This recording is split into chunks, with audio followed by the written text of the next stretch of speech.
Ngayon ay December 2, 2024, araw po ng Lunes, no? Pasay Day po ngayon, kaya walang pasok sa Pasay. Kaya salamat na ang ating Panginoon ay ang sabi sa kanyang salita na ang wagas sa pag-ibig mo, Yahweh, ay walang hanggan. Ang iyong pagtatapat ay abot sa kalangitan. Kaya makibigan, no? Napakabuti at napakadakila ang ating Panginoon. So sa ngayon, dito na po tayo sa mga awit 56. Ito ay panalangin ng pagtitiwala sa Diyos. No? So tapos na po tayo kahapon sa 55. Ngayon naman ay 56 na po. No? So dito mga kaibigan, ang chapter na ito ay ating talakayin sa umagang ito. No? Aking babasahin ang sa 1. Maawa ka, Panginoon, ako'y iyong kahabagan. Lagi akong inuusig, nilulusog ng kaaway. Purihin nawa ang Diyos sa pagbasa ng kanyang salita. Tayo manalangin. Panginoon, maraming salamat po sa umagang ito. Gabayan po kami, O Lord, na ang lahat naming sasabihin at ang pagbulay-bulay ng aming puso ay katanggap-tanggap sa iyo. At Lord, gabayan po kami na ang aming tatahakin na landas ay ayon sa iyong kagustuhan dahil kami ay nagtitiwala sa iyo at aming tinataas ang aming kaluluwa sa iyo. Ama, dinalayan po namin ito sa matamis sa pangalan, yung anak niya si Jesus na aming Panginoon tagapagligtas. Lahat po ay magsabi ng Amen. God bless you sa muli. No? So dito, mga kaibigan, sa verse 1, maawa ka, Panginoon, ako'y iyong kahabagan. So tayo ay napakapalad. Kasi ano man ang sitwasyon natin, o kung nabigat sa ating dibdib, pwede tayong makaawa sa ating Panginoon. Kasi minsan, mga kaibigan, yung tingnan natin sa ating mga kapitbahay, minsan narinig natin na mayroong nagmamakaawa na tulungan siya. No? So dito, mga kaibigan, pag halimbawa na humingi ng awa, no?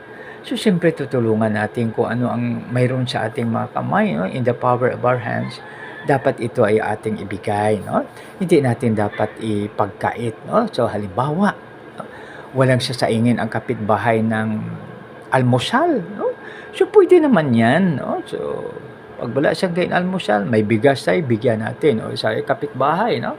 Ito kasi ang items sa ibigay natin ay napakaganda kasi Christmas ngayon, December 2 na, no? So ilang araw na lang ay Pasko na, no?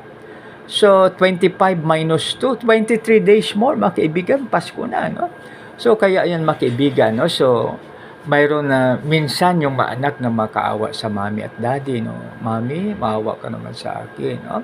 At saka minsan yung mga empleyado na makaawa sa maawa ka naman sa akin, unawain mo ako, no? So, yan, mga kaibigan, no? So, ito ay isa sa mga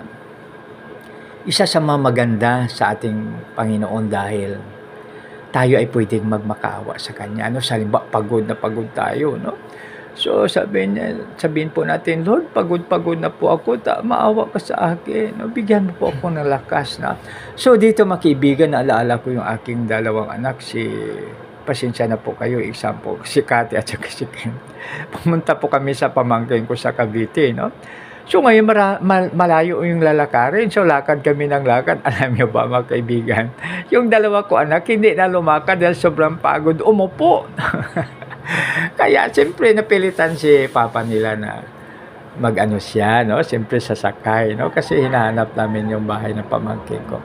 So dito, mga kaibigan, no? So isa sa mga privilege po natin sa ating prayer ay pwede tayong magmakaawa. Tapos mayroon namang halimbawa yung magkapitbahay, mayroong tinatawag na sigalot, no? Sabihin ng kapitbahay sabihin niya, kapitbahay B, baka pwede naman na wag na nating idulog ito sa barangay, wag natin idulog sa korte, kundi ayusin na po natin to, no? So dahil ito ay napakaganda, no? So, di ba napakaganda pag yun ang gagawin natin, no? Sabihin, siyempre, pag nagmakaawa na, bakit naman hindi mo patawarin, no? So, minsan, no? At saka na-experience ko rin po ito, mga kaibigan, no? Halimbawa, tayo ay nagmamadali sa traffic. Minsan, may traffic violation po tayo, no? So, minsan swerving, minsan parang counterflow tayo, no? Ang one way pinapasok natin, no?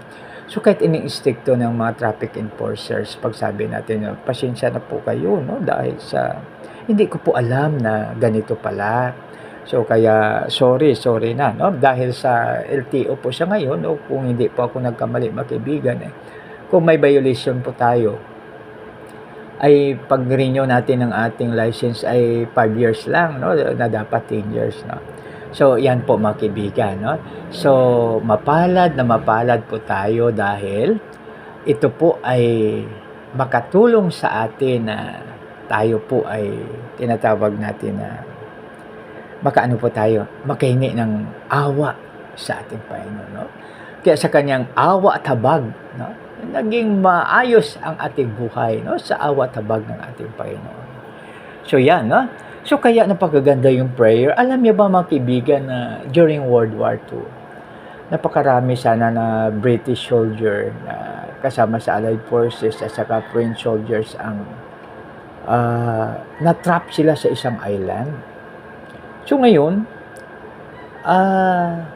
nagtaka sila, no, ang ginawa ni King George, sabi niya, dahil nalaman ni King George sa magitan ng isa sa kanyang mga officers, no?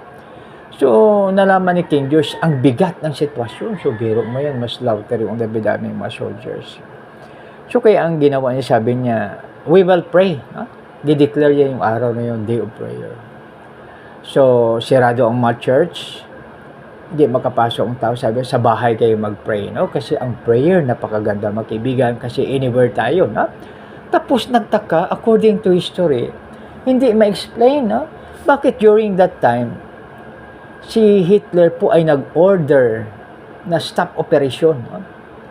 Tapos susunod naman ng mga araw, according to history, no, grabe ang weather na hindi maka-atake ang Axis power, no? So may sunod na araw, naging maayos, no, ang mga channels sa Great Britain ay naano siya, naging maayos ang check-in, nanawagan sila sa radyo na, alam mo ba na 800 na mga private at saka public ship ang nag-responde at kinuha nila lahat ang mga na-trap na soldiers doon at na-safe at binalik sa UK. So grabe ang prayer mga kaibigan, no? Kaya pasalamat tayo dahil pwede tayo maghingi ng awa sa ating Panginoon. Kaya mga kaibigan, sa paggising natin sa umaga, 3 po yung ating aawitin, no? Aawit tayo ng awit na papasalamat, awit na pagpuri, awit na pagsamba, no? So di ba maganda pag yun po ang gagawin natin mga kaibigan, dahil ito ay makatulong po sa bawat isa sa atin, ha? So di ba napakaganda, ha? So yan ang sa 1, no? Kaya sa prayer pwede po tayong magmakaawa sa ating Panginoon. So dito naman sa kwansya, no, pangalawa na tayo. Dito na tayo sa verse, nilulusob nila ako walang tigil buong araw. O kay rami nila ngayong sa akin ay lumalaban. So mga kaibigan, minsan parang bombarded tayo ng problema, no? Parang heavily bombarded, no? So parang sa panahon ni Hitler, yung umatake na yung Red Army, yung army ng Russia, no? Heavily bombarded ang kwan. Tapos yung naman, yung corridor naman, ilang tonelada na bomba ang pumasok, no? So grabe talaga, no? So kaya mga kaibigan, kahit ano ang problem natin, mahalaga na may solusyon. Tingnan po natin na kung halimbawa mayroong clouds, no? So mayroong awit, di ba? No problems too big, no? Tapos no storm too dark, na hindi makayang pakalmahin ng ating Panginoon. No, so ibig sabihin na binigay ni Lord sa ating problema na yan, bibigyan tayo ng strength, wisdom, knowledge, and understanding. Paano natin malutas ang problema, no? Kaya napakaganda, no, na gagabayan tayo ni Lord. So dinulusob nila ako walang tigil. So biro mo yan, no?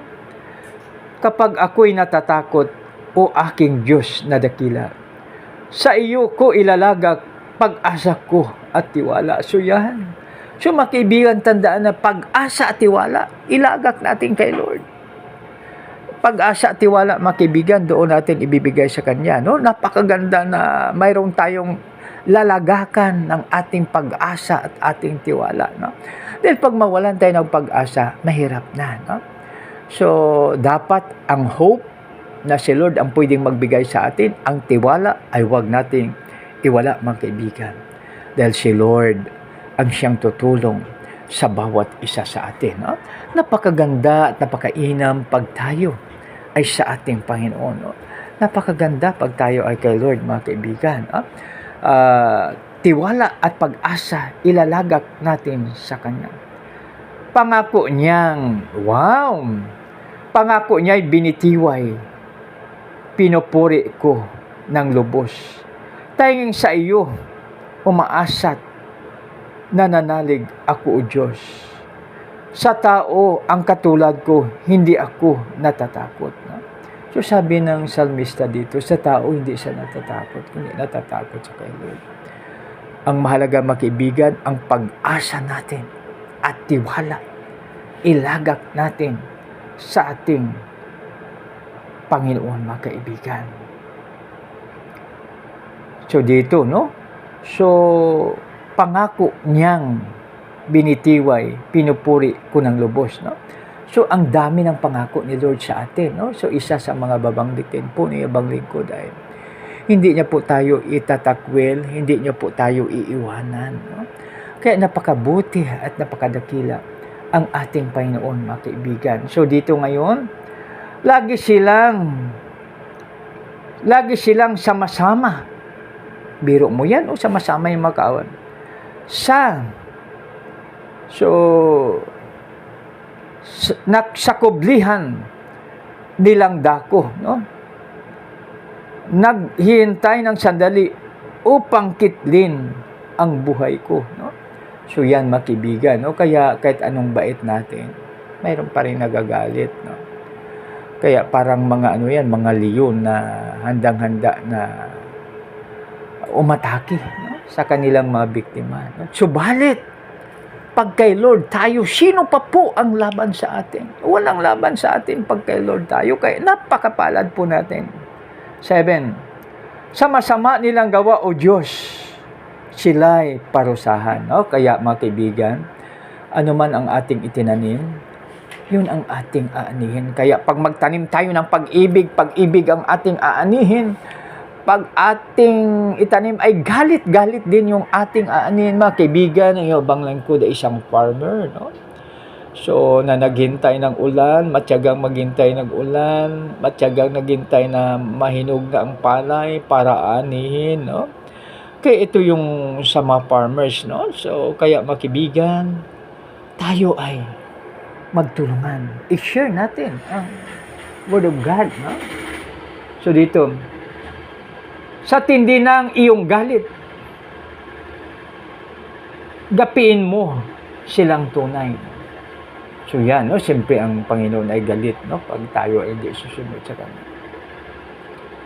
Ang taglay kong suliraning nababatid mo ng lahat. Pati ang pagluwa ko'y nakasulat sa iyong aklat. No? So ibig sabihin, mga kaibigan, na wala tayong pwedeng itago. Wala tayong pwedeng itago sa ating Panginoon. Kaya, para sa ating kabutihan, anuman ang ating nagawang kasalanan, hingian natin kaagad ng tawad sa Kanya dahil sa Diyos lamang tayo nagkasala. No? Hingian natin, mga kaibigan, ng tawad. No? Kasi lahat naman tayo ay makasalanan. Walang perpekto sa atin, kahit ang pangalan ay perpekto at perpekta, wala po, nagkakasala po tayo. No? Walang isa, no? Maliban sa ating Panginoon. So dito ngayon, sa 9 na tayo. Kapag sumapit ang sandaling tumawag ako sa iyo, tiyak na malulupig ang lahat na kalaban ko. Pagkat aking nalalamang ang Diyos ay nasa panig ko. Yan, no? Dito, mga kaibigan, no? Pag ang Diyos ay ang panig sa atin, sino pa po ang laban sa atin? No? Kaya huwag tayo maghiwalay kay Lord. No? Kaya wag nating kalimutan na Matthew 6:33, seek ye first the kingdom of God and His righteousness, and all these things shall be added unto you. No? Wag nating kalimutan ang sa Matthew 6:33, no? na nagsasabi. So unahin natin ang kaharian at katarungan ng ating Panginoon, at ang lahat ay idadagdag sa atin. So ibig sabihin, pag number 1 si Lord sa atin, number 1 din tayo sa Kanya. No? So di ba, napakaganda mga kaibigan, no? Napakaganda pag yan po ang ating gagawin, dahil ito ay makatulong sa atin. Walang ibang makabenepisyo kundi tayo po lamang mga kaibigan. No? So ang Diyos ay panig, ay nasa panig ko. No? May tiwala ako sa Diyos, pangako niya'y iingatan. Yan mga kaibigan. No? Kaya yung mga pangako ni Lord, huwag nating bibitiwan. No? Tulad niya sabi na hindi kita itatakwil, hindi kita iiwanan. Tapos yung seek ye first the kingdom of God and His righteousness, and all these things shall be added unto you. And God is our Jehovah Jireh. Ibig sabihin, our best provider mga kaibigan. Siyang makatulong sa atin. Kasi lahat-lahat na nasa atin ay tinatawag natin na ang source ay mula sa Kanya. No? Mula sa Kanya ang source, mga kaibigan. Kaya magtulungan po tayo. No? So, yan, may tiwala. Pupurihin ko si Yahweh sa pangakong binitiwan. No? So, kaya yan, mga kaibigan, tulad po sa sinabi ko po kanina, no? na dahil sa Kanyang kabutihan sa atin, sa umaga pa lang, pupuri tayo sa Kanya. Awit tayo ng papuri. No? Papuri, papasalamat, at pagsamba. No? Kasi wala naman tayong ibang pwedeng, kasi siya ang may-ari ng lahat. No? Wala naman tayo pwedeng iandog sa Kanya, kundi awit ng papuri, awit ng pagsamba, awit ng papasalamat. No? So yan, di ba? Pag umaga naman, kahit anong gising po tayo, pag alas 4 yung pasok natin, no? alas 3 pa lang, gising na po tayo. Maglaan po tayo ng panahon para sa Kanya. Kasi may depende lang kasi sa time management po natin yan. Kaya no need to worry mga kaibigan, dahil ang ating Panginoon ay siyang tutulong sa bawat isa sa atin. Di ba? Napakaganda pag yan tayo. Sa 12 ngayon. Ayan. Ulitin natin. Lubos akong umaasat, may tiwala ako sa Diyos. Sa tao ring katulad ko, hindi ako natatakot. So, ang anumang pangako ko'y dadalhin ko sa iyo, O Diyos. No? So, yan, mga kaibigan. No? So, dito pag mangako tayo, mayroong isang Bible characters, no? Nangako siya kay Lord. Sabi niya, Lord, kung ako ay manalo, no? sa labanang ito, kasi naging leader siya, si Jephthah po. Ang unang sasalubong sa akin pag-uwi ko ng bahay, ihandog ko sa iyo. No? So, ibig sabihin yung pangako na yun, no? Nagsisi po siya dahil ang unang nagsalubong sa kanya ay kaisa-isa niyang anak na babae. Kaya makaibigan, ingat po tayo sa pangako. No? Pag mangako tayo kay Lord, tutuparin natin. Kasi nakalagay din sa Salmo. Ano mang hirap ang pangako, ay tutuparin natin kung ating naipangako. No? So, ba, nakapangako ka sa isang babae na till death do us part, o nangako kang na I can wait forever, no? Dapat panindigan mo yan. So, nangako ka na babayaran kita, mare, bukas na bukas din, sa utang ko ngayon. Dapat tuparin natin. So, yan, no? Sabi na, pag sahod ng mister ko, babayaran kita, kumare, no? Dahil pag hindi natin matupad, nagkakasala po tayo. So, yan, no? So, tuloy po tayo. So, ang anumang pangako ko'y dadalhin ko sa iyo, O Diyos. Ang alay ng pasasalamat ay sa iyo ko ihahandog. Yan. May thanksgiving offering. May offering of thanksgiving po tayo, no? So, yung offering of thanksgiving, pwede po natin yan sa gabi, no? Halimbawa na tagumpay tayo, na lampasan natin ang lahat ng mga pagsubok sa buhay, mga hamon sa buhay sa araw. Kaya pag tayo ay nasa bed na handang matulog, pasalamatan po natin ang ating Panginoon. Offering of thanksgiving. So sa umaga naman, no,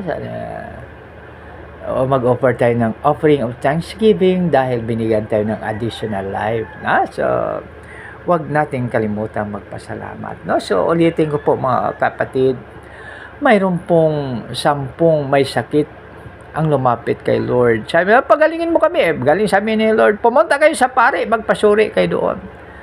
Kasi nung unang panahon, ang mapare ay parang doktor sila. Kasi magpasuri kayo. So ngayon, isa ay bumalik at nagpasalamat. Sabi ni Lord, salamat. Tapos sabi ni Lord, di ba 10 kayo, saan ang 9? No? Ibig sabihin na ang ating Panginoon ay nag-asam-asam sa ating pasalamat. Parang tayo rin yan, makaibigan, pag tayo nagbigay ng favor sa isang tao, no? We are waiting for saying, no? That person will say, thank you very much, maraming salamat po. No? So, napakaganda mga kaibigan pag yun po ang ating gagawin. No? So, kaya every morning, pasalamatan natin. So, dito sa ito naman, pagkat ako'y iniligtas sa bingit ng kamatayan, iligtas mo rin ako sa ganap ng kasiraan. So dito mga kaibigan, yung pinakasika, the best naman na natin kay Lord ay ang ating integrity. Kaya sabi ng salmista dito, iligtas mo rin ako sa kahihiyan. Iligtas mo rin ako sa kasiraan, no? Masira yung ating image. Kaya mayroong mga napakaganda, tandaan natin mga kaibigan, no? Love your neighbors as thyself. Ibigay natin ang ating kapwa tulad ng ating sarili. Alalahanin po natin yan. No? Love our neighbors as thyself. So dito ngayon, so upang ako ay lumakad sa presensya mo, O Diyos, sa landas nitong liwanag, sa ilaw ang nagdudulot. So pag kay Lord tayo sasama sa kanyang panel, liwanag. Kaya alam mo mga kaibigan, no, na pasalamat tayo dito, ay 10 na lang po dito sa ating barangay. No? So noon walang ilaw yan. Subalit ngayon mga kaibigan ay may ilaw, tingnan mo sa gabi. No? Napakasarap. Ibig sabihin na napakagandang mag-exercise sa gabi dahil maliwanag na maliwanag pag inikot natin mga kaibigan. No? So may ilaw sa gitna, mayroon pang pathway, mayroon pang sidewalk na may bubong. No? So kaya mga kaibigan, alalahanin po natin na tayo ay nagpaplano. Pero si Lord ang siyang nag-approve. So, ibig sabihin yung plano ng ating barangay na magkaroon na gano'n. Binigyan ng favor ni Lord at naganap. Tingnan nyo, no? Sa gabi, maliwanag kanina, mga before 6, no? Hindi pa makita mo na ang liwanag talaga. Ang dami ng mga daylight, no? Na nakalagay doon sa taas. No? Sa paglakad natin sa ilalim, napakaganda. So, di ba mga kaibigan, no? Mayroong isang PNP officer sa medical corps. Yung pag-atake ng Yolanda, sabi niya, hindi ko na alam kung ano ang inaapakan ko dahil madilim. Pero sa kalsada siya dumadaan. So, yan, no? Kaya kung madilim, mga kaibigan, napaka-dangerous, napaka-delikado. So, balit pag mayroong liwanag, napakasaya tayo na maglakad, napakasaya tayo, nag-enjoy tayo, no? So, balit makibigan, paminsan-minsan. Ano ba, doon po tayo sa tunnel. Sa tunnel, sa una mong pasok, wala ka talagang makikita. So, balit pag doon ka na, maulinagan mo, no? Parang isang papaitan, makaibigan, na sabi ng isang mataas na katungkulan ng tao sa iyong paglingkod. Sabi niya, tikman mo yung papaitan na kambing. So dito sa una, napakapait. Subalit, lasapin mo ang kasarapan. No? So bandang huli, masarap na. No? So ibig sabihin na namnamin at lasapin. Kaya mga kaibigan, parang naalaala ko na pag kumain tayo kasi minsan, grabe yung pagmamadali natin. Minsan kag kumain tayo, parang hindi na natin nalasahan. Pero ang instructions po pala, konsya, langhapin, lasapin, at saka, mayroon pa isang term na kalimutan ko, no? So, siyempre, langhapin mo muna ang amoy ng maricados, tapos, namnamin, at saka lasapin, no? So, yan tatlo pala, no? Siyempre, amuyan mo, no? Lalo ma pag ang adobo mayroong oregano, no? Napakasarap, no? Napakabango, no? So, mayroong laurel, napakasarap. Sa amoy pa lang, busog na po tayo, no? So, yan po mga kaibigan, no? So, yan. Babasahin ko mula sa 1 mga kaibigan, no? So, babasahin ko. Panalangin ng pagtitiwala sa Diyos. Kata ni David upang awitin ng punong mang-aawit sa tunong ng isang tahimik na kalapati at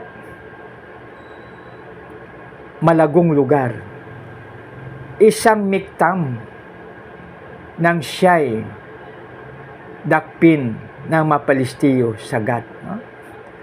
So yan, no? So panalangin ng pagtitiwala sa Diyos. Maawa ka, Panginoon, ako'y iyong kahabagan. Lagi akong inuusig, nilulusob ng kaaway. Nilulusob nila ako, walang tigil buong araw. O kay rami nila, ngayon sa akin ay lumalaban.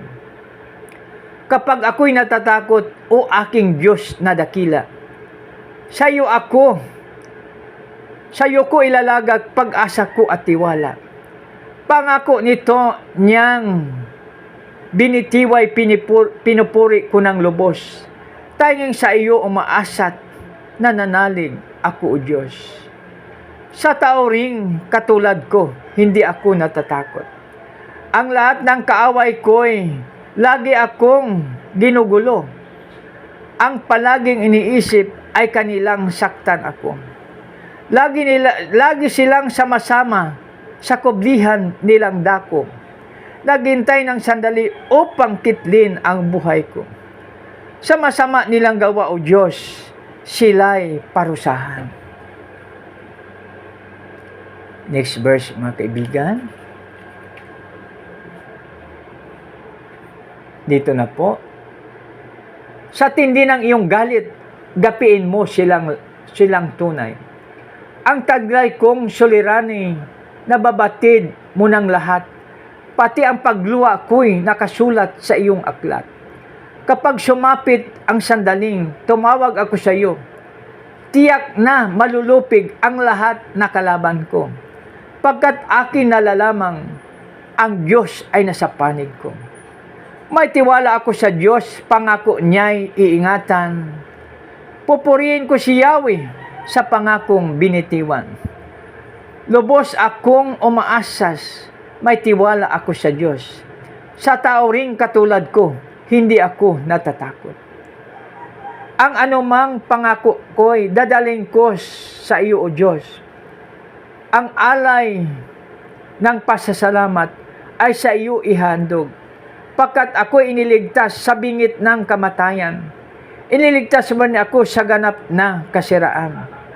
Upang ako ay lumakad sa presensya mo, O Diyos, sa landas nilang liwanag na ikaw ang nagdulot. Tayo po ay manalangin. Panginoon, maraming salamat po iyong salita.